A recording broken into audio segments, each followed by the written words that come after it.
नमस्कार दोस्तों, स्वागत है आप सभी का आपके अपने YouTube चैनल नॉलेज पंडित पर। मैं रंजीत पांडे आप सभी के लिए इस वीडियो में 50 जीके के रिपीटेड क्वेश्चंस लेकर आया हूं।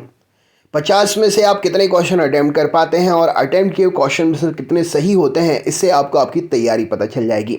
अगर आपने पूरी तरीके से एग्ज़ाम क्लियर करने की तैयारी की है तो देखिए आप कितने क्वेश्चंस सही कर पाते हैं।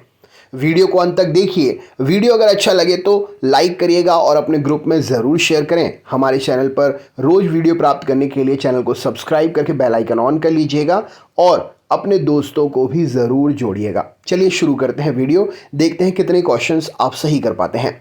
सबसे पहला प्रश्न है, 712 ईस्वी में मोहम्मद बिन कासिम द्वारा सिंध पर किए गए आक्रमण के समय उसे किस स्थानीय संप्रदाय का सहयोग मिला? तो 712 ईस्वी में मोहम्मद बिन कासिम द्वारा सिंध पर किए गए आक्रमण के समय उसे बौद्धों का स्थानीय संप्रदाय का सहयोग मिला। गुर्जर प्रतिहार वंश के 3 शाखाओं भृगुकच्छ नंदीपुर शाखा, माहयपुर मेदंतक शाखा, उज्जैनी शाखा में उज्जैनी शाखा के गुर्जर प्रतिहार वंश का संस्थापक कौन था? तो उज्जैनी शाखा के गुर्जर प्रतिहार वंश का संस्थापक नागभट्ट था। सर्वप्रथम भारत में जजिया कर लगाने का श्रेय मोहम्मद बिन कासिम को दिया जाता है। उसने किस वर्ग को इस कर से पूर्णतः मुक्त रखा था? तो जजिया कर से ब्राह्मण वर्ग को पूर्णतः मुक्त रखा था मोहम्मद बिन कासिम ने। 712 ईस्वी में सिंध पर अरबों के आक्रमण के समय वहां का शासक कौन था? तो सिंध पर अरबों के आक्रमण के समय वहां का शासक दाहिर था।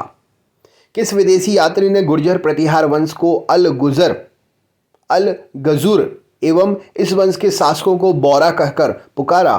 तो गुर्जर प्रतिहार वंश का शासक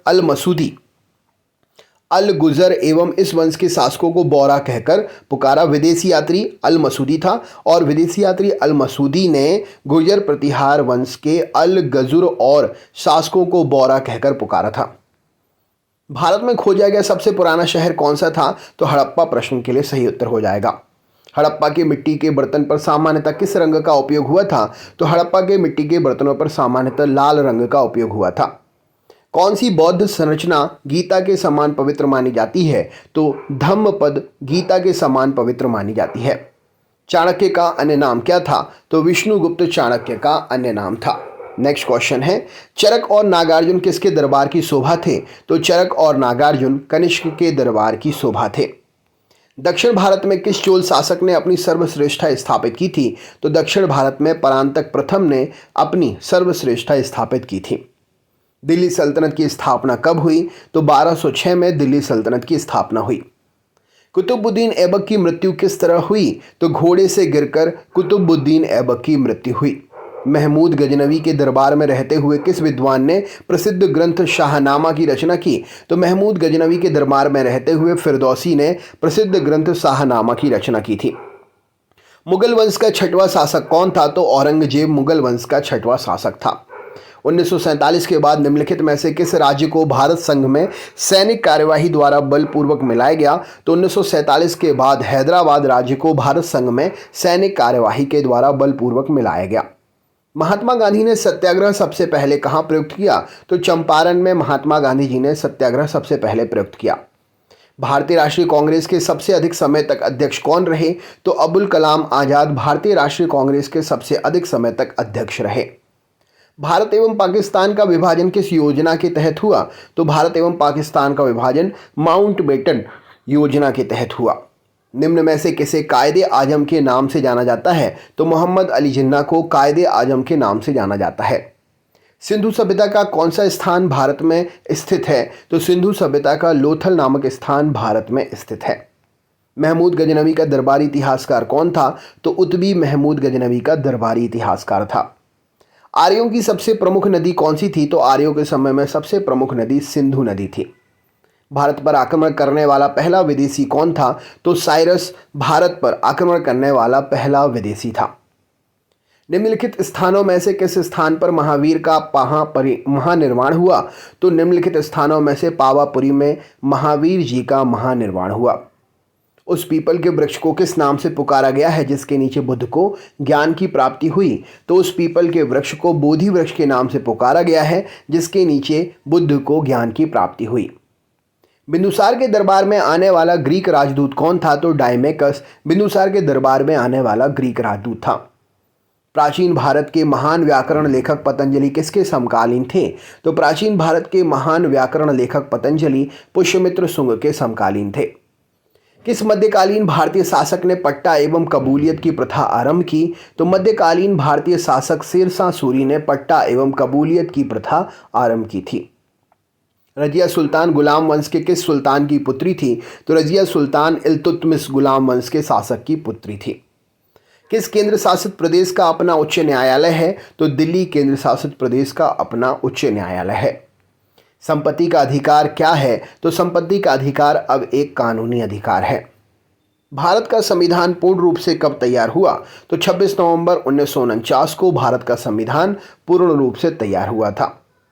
भारत का राष्ट्रपति किसको संबोधित करके अपना त्यागपत्र लिखेगा? तो भारत का राष्ट्रपति उपराष्ट्रपति को संबोधित करके अपना त्यागपत्र लिखेगा। सर्वोच्च न्यायालय की स्थापना कैसे की गई थी? तो भारत सरकार अधिनियम 1935 के अंतर्गत सर्वोच्च न्यायालय की स्थापना की गई थी। किस गवर्नर के कार्यकाल के दौरान कलकत्ता के विक्टोरिया मेमोरियल हॉल का निर्माण हुआ? तो हॉर्डिंग के कार्यकाल के दौरान कलकत्ता के विक्टोरिया मेमोरियल हॉल का निर्माण हुआ। भारत के राष्ट्रीय ध्वज का डिजाइन किसने तैयार किया था? तो मैडम भीखाजी कामा जी ने भारत के राष्ट्रीय ध्वज का डिजाइन तैयार किया था। देवदास उपन्यास के रचनाकार कौन हैं? तो शरद चंद्र चट्टोपाध्याय देवदास उपन्यास के रचनाकार हैं। 27 दिसंबर 1911 में पहली बार जनगण मन कहां पर गाया गया? तो 27 दिसंबर 1911 में पहली बार जनगण मन कोलकाता अधिवेशन में गाया गया था। भारत में सिविल सेवाओं का सूत्रपात किसने किया? तो भारत में सिविल सेवाओं का सूत्रपात लॉर्ड कॉर्नवालिस ने किया। अटाला मस्जिद कहां पर स्थित है? तो जौनपुर में अटाला मस्जिद स्थित है।